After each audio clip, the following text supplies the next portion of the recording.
Supreme court of Pakistan के फैसले के नतीजे में जिसके जरिए सीएनजी ऑपरेटर्स के मुनाफे को तेजी से खत्म किया गया था, मुल्क भर में सीएनजी की कीमतों में तकरीबन 30 रुपए फी किलोग्राम कमी हुई थी। गुज़िश्ता जुमे से ये कीमतें बरकरार हैं, लेकिन इसका असर अगर गरीबों को होना चाहिए था, पाकिस्तान के मुतवस्सित तबके को होना चाहिए था, तो वो नहीं हुआ, क्योंकि मुल्क भर में ट्रांसपोर्ट के किरायों में अभी तक कहीं कमी नहीं की गई है। ट्रांसपोर्ट के किराए उसी सतह पर हैं जैसे कि गुज़िश्ता जुमेरात की सतह पर थे।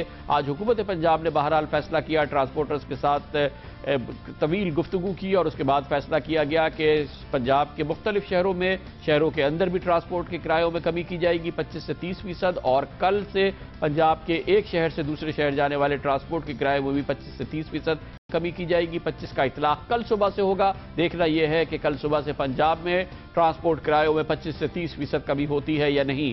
पंजाब ने बहरहाल ये कोशिश की, लेकिन दूसरे सूबों में फिलहाल इस सिलसिले में पेशरफ्त नजर नहीं आई है। खासतौर पर सिंध में, कराची में इस सिलसिले में किसी किस्म की कोई पेशरफ्त देखने में नहीं आई है। ट्रांसपोर्ट के किराए वही हैं जो गुज़िश्ता हफ्ते थे, यानी कि ट्रांसपोर्ट ऑपरेटर्स के मुनाफों में सुप्रीम कोर्ट ऑफ पाकिस्तान के फैसले के बाद 30% इजाफा हो चुका है। सूबा खैबर पख्तूनख्वा में एक शहर से दूसरे शहर जाने वाले ट्रांसपोर्ट के किरायों में कमी के सिलसिले में हुकूमत ने कोई कोशिश की है, लेकिन शहरों के अंदर फिलहाल ऐसी कोई पेशरफ्त नहीं है, और यही कैफियत है बलूचिस्तान की। पंजाब में क्या हुआ है और हो रहा है, ये जानने के लिए जाते हैं लाहौर, जहां पर हमारे साथ मौजूद है हमारे कॉरेस्पॉन्डेंट जवाद मलिक। जवाद मलिक, बताइएगा, आज ऐलान तो हुआ है आज ट्रांसपोर्ट किरायों में कमी का, लेकिन अवाम को फिलहाल इसका कोई फायदा तो नहीं हुआ। जी कामरान साहब, सीएनजी कीमतों के हवाले से जो फैसला आया था सुप्रीम कोर्ट का, वो ईद से पहले आया था और आवाम की तरफ से और लोगों की तरफ से खासा इसको पजीराई मिली थी। लोग बड़े खुश थे कि ये बड़ा ही एक अच्छा तारीखी अवामी फैसला है। तहम किरायों के हवाले से बात की जाए तो ईद की छुट्टियां आ गई थी, उसमें ये फैसला नहीं हो सका था किरायों में कमी के हवाले से।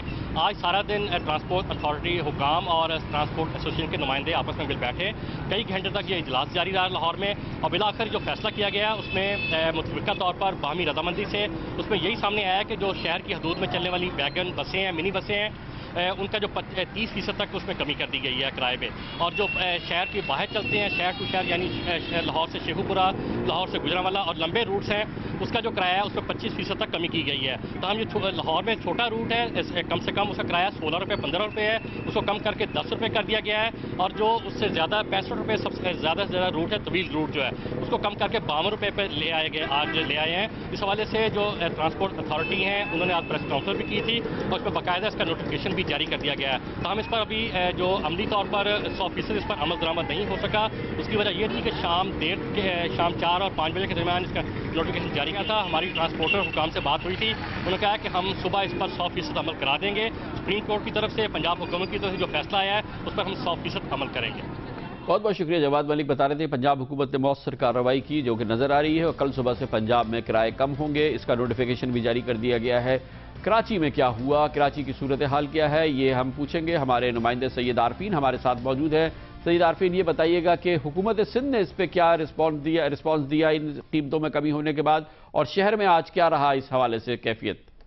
ऑल कराची ताजिर इत्तेहाद के सदर इशाद बुखारी साहब से हमारी इस हवाले से बातचीत की कि जो पंजाब के अंदर कमी वाक़ हुई है किराए में, क्या वो भी आम आवाम को कोई रिलीफ देना चाहते हैं। इस हवाले से उनका कहना था कि जो ट्रांसपोर्ट डीजल के ऊपर चल रही है उसके बारे में तो हम कुछ नहीं कह सकते और ना ही हम कोई रिलीफ फराहम कर सकते हैं, लेकिन उन्होंने कहा कि हाँ, जो ट्रांसपोर्ट इस वक्त सीएनजी के ऊपर चल रही है हम ज़रूर तैयार हैं, हम हुकूमत से बातचीत करने के लिए तैयार हैं। उनका कहना यह था कि ये हुकूमत की मुशावरत से बगैर नहीं हो सकता। उनका दावा था कि जो भी किराए में इजाफा होता है या कमी वाक़ होती है वो हुकूमत की नोटिफिकेशन के बाद ही ऐसा अमल किया जाता है। इंतहाई दिलचस्प रद्द-ए-अमल देखने में आया, क्योंकि एक तरफ ट्रांसपोर्ट एसोसिएशन जो है कमी वाक़ करना चाहती है या अपनी मंशा का उन्होंने ज़रूर इजहार किया कि वो इस हवाले से बातचीत के लिए तैयार हैं, लेकिन इंतहाई हैरत अंगेज़ तौर पर जो महकमा ट्रांसपोर्ट है सिंध हुकूमत का, उसने इस हवाले से कोई इक़दाम नहीं उठाया, ना ही कोई ट्रांसपोर्ट एसोसिएशन के साथ कोई मीटिंग कम नहीं होती सिंध में इस किस्म के इक़दाम हों। ट्रांसपोर्टर्स इंतजार में हैं कि हुकूमत उन्हें कॉन्टैक्ट करे ताकि किरायों की कमी के हवाले से मुज़ाकरात किए जाए, मगर फिलहाल हुकूमत सिंध का मुतल्लिक़ा महकमा इस सिलसिले में ख्वाब खरगोश के मज़े ले रहा है। कराची के शहरी, आज जब हमने उनसे पूछा कि उन पर क्या गुजर रही है, क्योंकि जिस ट्रांसपोर्ट पर वो सफ़र कर रहे हैं उसके फ्यूल की कीमतों में तो 30% कमी हो चुकी है, तो इन कराची वालों ने हमें बताया ये डीजल का चार्ज कर रहे हैं और चल ये गैस पे रहे। अभी उससे कुछ बोलेगा हमने पुराना रेट से लिया है, क्या बोल? नहीं, ज्यादती बहुत ज्यादती है। जब 30 रुपये कम हो गए किलो पे CNG पे, तो लाजमी इनको 30% कम करना चाहिए एटलीस्ट। किराया कम होगा, हम गरीबों का फायदा है। तो जाती हो रही है तो इसमें सुनता कौन है? पैसे जब बढ़ते हैं तो किराया बढ़ा देते हैं और जब कम होते हैं तो उसमें तो कोई गौर नहीं किया जाता है। वो रीज़न देते हैं कि भाई पहले जो है जब CNG बढ़ती है तो कहते हैं हम CNG पे चला रहे हैं, अब जब जो है CNG कम हो गई तो कह रहे हैं कि हम तो LPG पे चला रहे हैं। ये सब लूट रहे हैं। अगर ये लूटते ना ये तो ये अब हमारा आश्चर्य नहीं होता। ये हुकूमत की राय ली है और इसके अलावा जो महंगाई हो रही है कुछ हो रही है उसकी वजह से आवाम की कमर टूट गई है। अब 4 किलो हो रही है ना, हमेशा से हो रही है, आज से हो रही, 3-4 साल से हो रही है। अंधेर नगरी चौपट राज है। पहले भी इनकी 30 रुपये कीमत ज्यादा थी तो लोग कोई पूछने वाला था CNG स्टेशन से कि क्यों आप 30 रुपये ज्यादा ले रहे हैं। इन बेचारे गरीबों का सुनने वाला कोई नहीं है। हुकूमत सिंध के मुख्तलिका महकमे के सेक्रेटरी यानी कि ट्रांसपोर्ट सेक्रेटरी ने बताया कि इस सिलसिले में फ़िलहाल किसी मीटिंग का कोई ख्याल नहीं है। पंजाब में इस सिलसिले में मौसर आज फैसले भी हुए हैं और कल से पंजाब भर में ट्रांसपोर्ट के किरायों में कमी हो जाएगी। कमर्शियल ब्रेक उसके बाद जिक्र करते हैं। कराची में भत्ताखोरी, लूटमार, डाका जनी, अगवा बराए तावान एक मामूल का अमल बन गए हैं, जिसके जवाब में ताजरों ने भरपूर एहतजाज का फैसला किया था। एहतजाज शुरू भी किया गया था, लेकिन छुट्टियों के दौरान गवर्नर सिंध के साथ घंटों तवील मुलाकातें और मुज़ाकरात हुए हैं, जिसके बाद फ़िलहाल ताजरों ने कहा है कि वो अपने एहतजाज को मौखर कर रहे हैं। हुकूमत को 15 दिन दिए हैं कि हालात को बदले। इस हवाले से बात करते हैं छोटे से कमर्शियल ब्रेक के बाद।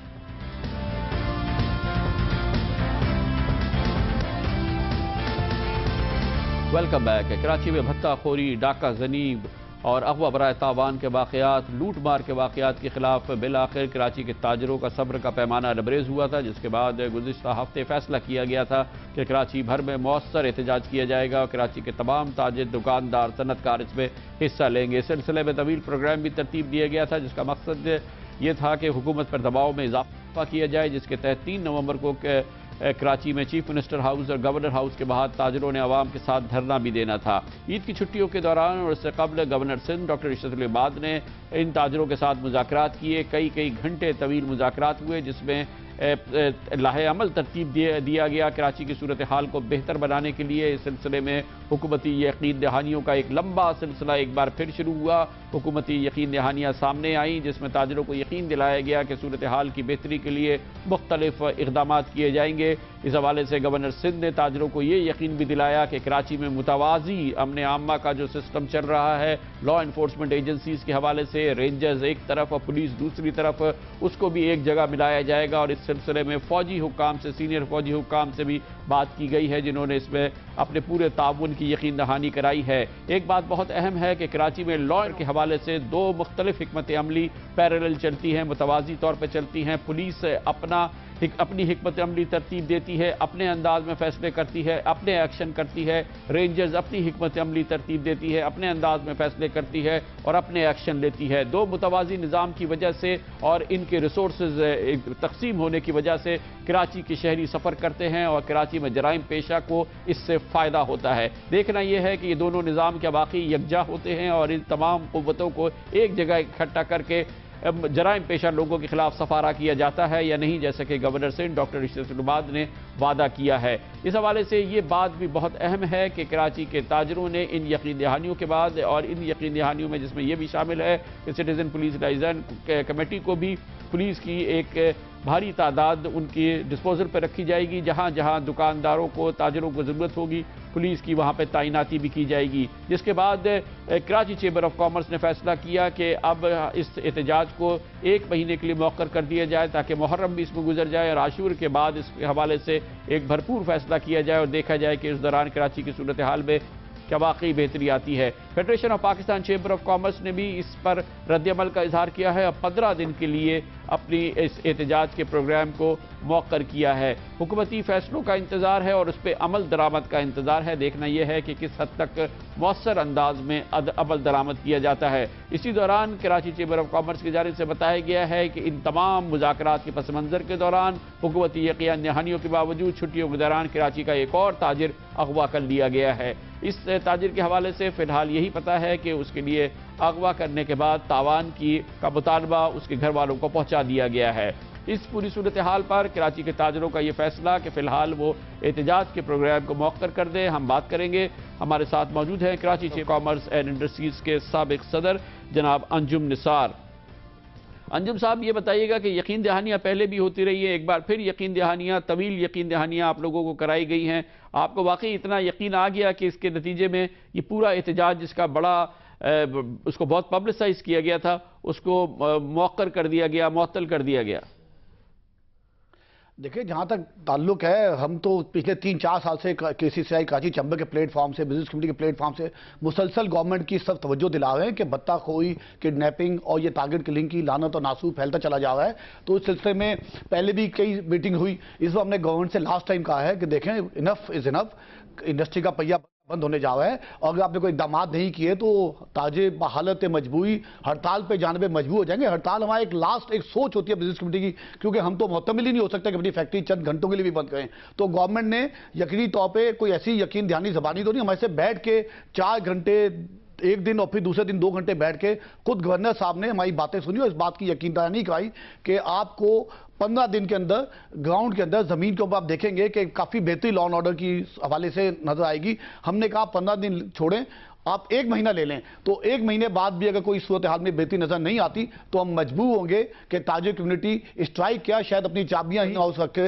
या गवर्नमेंट के हवाले करके अपने घर चले जाए। अंजुम साहब, आपको तो यकीन दहानियाँ हो गई, ताजरों को, दुकानदारों को, कारोबारी हजरात को गवर्नर साहब ने यकीन दहानी करा दी, आप लोग फिलहाल मुतमईन हो गए, वक्ती तौर पे चाहे मुतमईन हो गए हो, लेकिन कराची के ये 2 करोड़ शहरी जिसमें से हज़ारों रोज़ाना इन सड़कों पर लुटते हैं, ये ख़वातीन लुटती हैं, ये बच्चे लुटते हैं, ये बुज़ुर्ग लुटते हैं, इनकी यकीन दहानी कौन कराएगा? इनको पूछने वाला कौन होगा?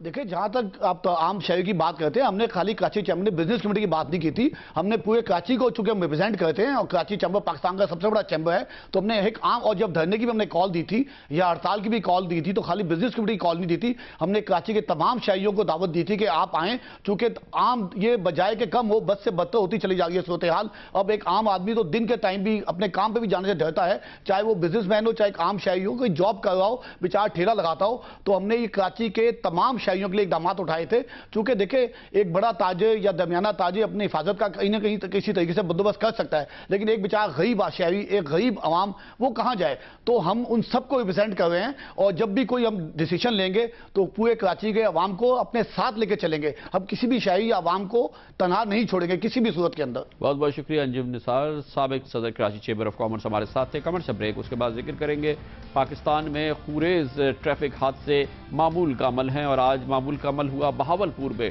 ट्रैफिक का हादसा हुआ है, 25 लोगों की हलाकतें हो गई आज जनूबी पंजाब के बहावलपुर में। इसके बारे में आपको बताएंगे छोटे से कमर्शियल ब्रेक के बाद।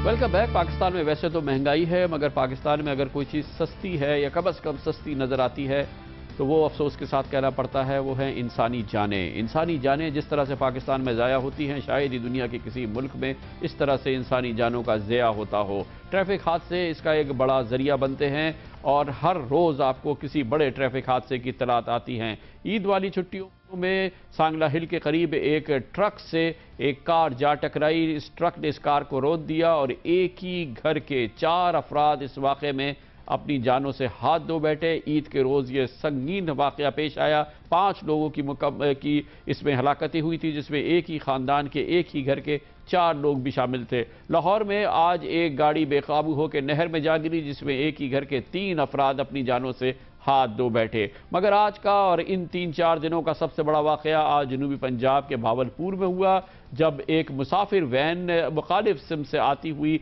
एक ट्रक से जा टकराई। इस ट्रक ने इस मुसाफिर वैन को रोन दिया, जिसमें 25 अफराद की हलाकतें हो चुकी हैं। 25 अफराद की हलाकतों के अलावा तकरीबन 1 दर्जन लोग इस वाक़े में ज़ख्मी हुए हैं। इत्तलात के मुताबिक मुबारकपुर से भावलपुर शहर की जानिब आती हुई मुसाफिर बस ने को सामने से आने वाले एक ट्रक ने टक्कर मारी, जिसके बाद ये बस, जिसको इस ट्रक ने जो पूरी कुव्वत से, पूरी स्पीड से सामने आ रहा था, उसने टक्कर मारी, जिसके बाद ये वैन कई फीट दूर जाके कलाबाजियाँ खाती हुई गिरी और जिसमें इस वैन में मौजूद तकरीबन तमाम मुसाफिर 12 अफराद के अलावा वो इस वाक़े में जाँ बहक हो गए, उनकी हलाकतें हो गई, जिसमें एक ही ख़ानदान के 3 अफराद भी शामिल हैं। इसके अलावा इसमें 4 बहन भाई भी थे, 4 बहन भाई थे जो कि इस वाक़े में अपनी जानों से हाथ धो बैठे। ज़ख्मियों को भावलपुर के विक्टोरिया अस्पताल में मुंतकिल किया गया, जहां पर उनमें से सबकी हालत खतरे से बाहर बताई जाती है। ये ट्रैफिक हादसा उन्हीं हादसात की तरह से था जो कि अक्सर और तकरीबन हर रोज़ हम पाकिस्तान की मुख्तलिफ सड़कों पर देखते हैं। इसमें चाहे ड्राइवर्स की गलती भी होती है, इसमें उन हुक्काम की भी गलती होती है जिन्हें ट्रैफिक को मैनेज करना है। बुनियादी सवाल यही होता है कि अक्सर ये देखने में आया है कि ये ड्राइवर बेकाबू होते हैं, और बेकाबू होने की बुनियादी वजह मुख्तलिफ वजूहात की बिना पर यह भी होती है कि इनमें से कसीर अक्सरियत तालीम से नाबलद होती है और ट्रैफिक के कवानीन से उनका दूर दूर तक वास्ता नहीं होता। उनके हाथों में होती हैं सैकड़ों लोगों की जानें, जैसा कि हम रोज़ाना देखते हैं। आज 2 दर्जन से ज़ायद लोगों की जानें एक ट्रैफिक हादसे में भावलपुर में ज़ाया हुई, और इसमें कसूर किसका था ये तो कभी नहीं पता चलेगा। लेकिन बहरहाल 25 प्यारे अपने प्यारों से जुदा हो गए और अल्लाह को प्यारे हो गए। इसके साथ ही हमारे आज के प्रोग्राम का इख्तिताम होता है। कल आपसे फिर मुलाकात होगी। कल तक के लिए कामरान खान को इजाज़त। अल्लाह हाफ़िज़ नासिर।